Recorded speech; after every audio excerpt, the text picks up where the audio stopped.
बंद स्विमिंग पूलामध्ये गावठी कट्टा सापडल्याने खळबळ, पोलिसांकडून तपास सुरू। कोपरगाव शहरातील इंडोर गेम संकुल परिसरातील नगरपालिकेच्या मालकीच्या बंद असलेल्या स्विमिंग पूलमध्ये शुक्रवारी 3 जुलै सकाळी साफसफाई सुरू असताना एका खोलीत गावठी कट्टा आढळल्याने शहरात एकच खळबळ उडाली। मिळालेल्या माहितीनुसार नगरपालिका कर्मचारी बंद पडलेल्या स्विमिंग पूल परिसराची स्वच्छता करत होते। यावेळी एका खोलीतील कचरा हटवित असताना कर्मचाऱ्यांना संशयास्पद अवस्थेत गावठी कट्टा दिसून आला। हा प्रकार लक्षात येताच कर्मचाऱ्यांनी तात्काळ कोपरगाव शहर पोलीस ठाण्याला माहिती दिली।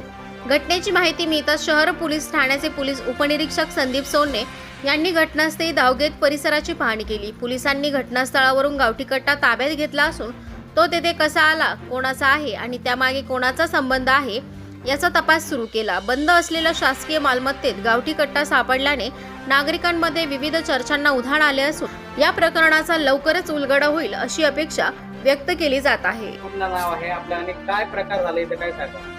माझं नाव सूरज अण्णासाहेब ढाके, कोपरगाव नगरपालिकेत काम करतो आम्ही। स्विमिंग पूल इथे आपलं इंडोर गेम हॉल तिथला स्विमिंग पूल इथे आम्ही साफसफाई करत असताना आम्हाला एक पिस्तूल सापडलेले आहे। तर आम्ही पोलीस स्टेशनला खबर दिली, पीआयला बोलून घेतलं, त्यांच्या ताब्यात देऊन टाकलं। साधारण किती वाजता हे तुम्हाला आढळलं? 11:30 दरम्यान, 11 11:30 कोणत्या ठिकाणी?